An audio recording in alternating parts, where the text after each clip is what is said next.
ঠিক আছে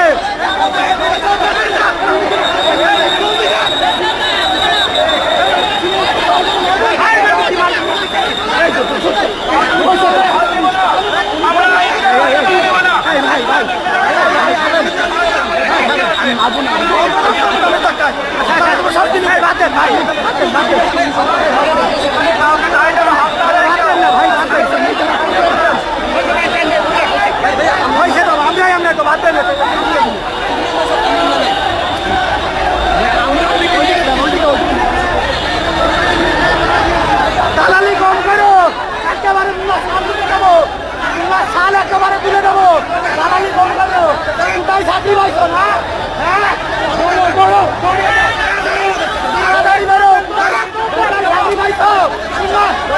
লাল করে দেবো। দালাল দালাল দালাল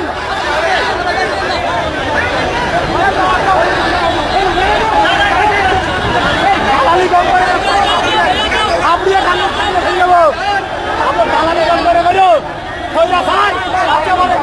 লাল করে দেবো। এই আমি ঘরে ঘুমা তাও আমি ঘরে ঘুমা দেবো।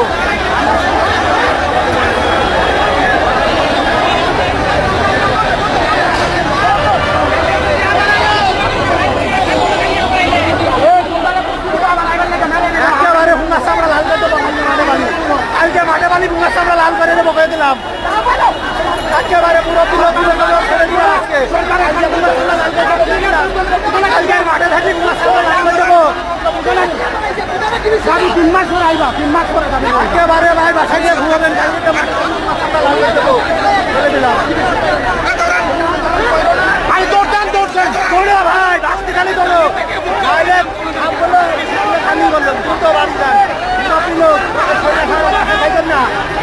সৈরাখানের পাশে থাকেন না, আপনাদের জীবনের মূল্য অনেক বেশি। চাকরি করলে বহুত করেছেন, এখন নিজেদেরকে দেশের জন্য কাজে লাগান। সৈরাখানের পাশে বন্ধ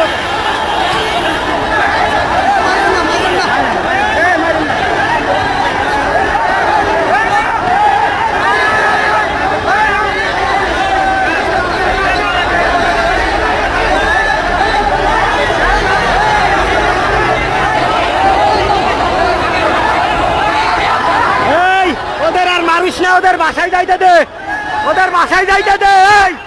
এই শালারা কালকে যেন মাঠে না থাকে।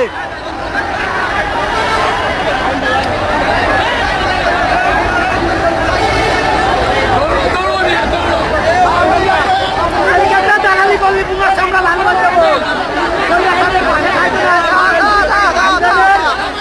আজকে আমি করে দিলাম, কালকে পুমার সামরা লাল করে দেবো। জনগণের পাশে থাকেন, ফ্যাসিবাদের পাশে থাকেন না। জনগণের পাশে থাকবেন সব, আর ফ্যাসিবাদের পাশে থাকবেন না।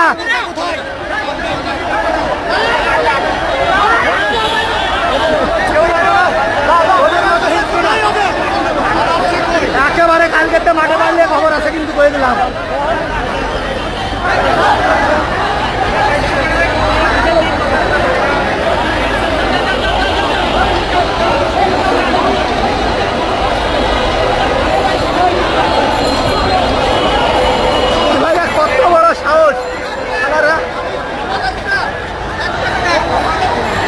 দর্শক আপনারা দেখতে পাচ্ছেন সচিবালয়ে কিন্তু আনসার বাহিনীরা দখল করে রাখছিল, একই সাথে কিন্তু আমাদের মন্ত্রী উপদেষ্টা মণ্ডলীকে তারা আটক করে আটকে রাখছিল। আমরা গণ অধিকার পরিষদ, ছাত্র জনতা, আমরা সবাই মিলে কিন্তু তাদেরকে প্রতিহত করে আমরা কিন্তু তাদেরকে সচিবালয়ের সামনে থেকে বেরো করে দিয়েছি। এবং আমরা আগামীকাল থেকে এই আন্দোলনকারীদের কোনো সময়ের জন্য, এক মুহূর্তের জন্য মাঠে থাকতে দেব না এবং এদেরকে আমরা প্রতিহত করব। আমরা তাদেরকে পরিষ্কারভাবে বলে দিয়েছি, আপনাদের যুক্তিক আন্দোলন, সরকার সমর্থন দিচ্ছে আপনারা এখনো কেন সচিবালয়ে? আমরা সবাইকে বের করে দিতে সক্ষম হয়েছি। ধন্যবাদ। যখন আমরা শুনেছি আনসার বাহিনীর দাবি দেওয়া মেনে নেওয়ার পরও তারা সচিবালয়ে অন্তর্বর্তী সরকারের উপদেষ্টা এবং কর্মকর্তা কর্মচারীদের অবরোধ করে রেখেছে। আমরা পল্টন কেন্দ্রীয় কার্যালয় থেকে আমাদের সাধারণ সম্পাদক রাশেদ খানের নেতৃত্বে এসে আনসারদের বলছি, আপনারা নিরাপদে চলে যান, আমরা আপনাদের সাথে সংঘর্ষে যেতে চাইনি। আমরা তাদেরকে সচিবালয় থেকে নিরাপদে বের করে দিয়েছি। আমাদের মনে হলো আনসার সদস্যরা আওয়ামী লীগের প্রেতাত্ম হয়ে তারা প্রতি বিপ্লবের স্বপ্ন দেখেছে। অন্তর্বর্তী সরকারের মেয়াদ 20 দিনও হয়নি, এর ভিতরে যখন প্রত্যেকটা ইউনিট দাবি দেওয়া নিয়ে যখন প্রতিদিন আন্দোলন সংগ্রাম করে, আমাদের বুঝে নিতে হবে এটা স্বৈরাচার শেখ হাসিনার একটা ষড়যন্ত্রের অংশ।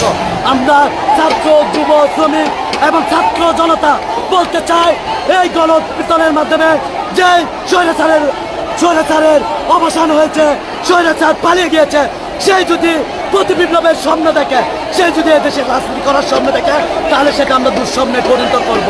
আমরা যারা আন্দোলনকারী আছে তাদেরকে স্পষ্ট বার্তা দিতে চাই, আমরা আর আন্দোলনে নামবেন না। যদি আপনাদের দাবি দেওয়া থাকে আরও 2-3 মাস পরে আসবেন, আপনারা সচিবালয় প্রেস ক্লাবে আর আন্দোলন করতে আসবেন না, ওই দুঃসাহস দেখবেন না।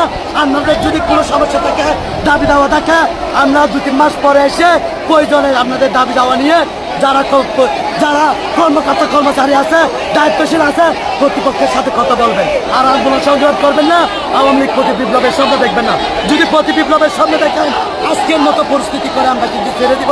আমরা স্পষ্ট হুঁশিয়ারি দিতে চাই, আমরা দায়িত্বের নুরুল হক নূর, গণ অধিকার পরিষদের সাধারণ সম্পাদক রাশেদ খানের পক্ষ থেকে স্পষ্ট হুঁশিয়ারি দিতে চাই, এই দেশের শেখ পরিবার রাজনীতি করতে পারবে না, এই দেশের ফ্যাসিস্ট স্বৈরাচার আর কোনোদিন রাজনীতি করতে পারবে না। অতএব প্রতি বিপ্লবের স্বপ্ন দেখবেন না, প্রতি বিপ্লবের স্বপ্ন দেখলে আমাদের হাতে আবারও লাঠি উঠবে ইনশাআল্লাহ। দর্শক, যেমনটা জানাচ্ছিলেন বাংলাদেশ যুব অধিকার পরিষদের সভাপতি মঞ্জুর মোর্শেদ মামুন। আমরা এখন আছি সচিবালয়ের গেটে। আমরা দেখতে পাচ্ছি যে এখানে কিন্তু ছাত্র জনতার বলা যায় একটি গণ অভ্যুত্থান আমরা দেখতে পাচ্ছি।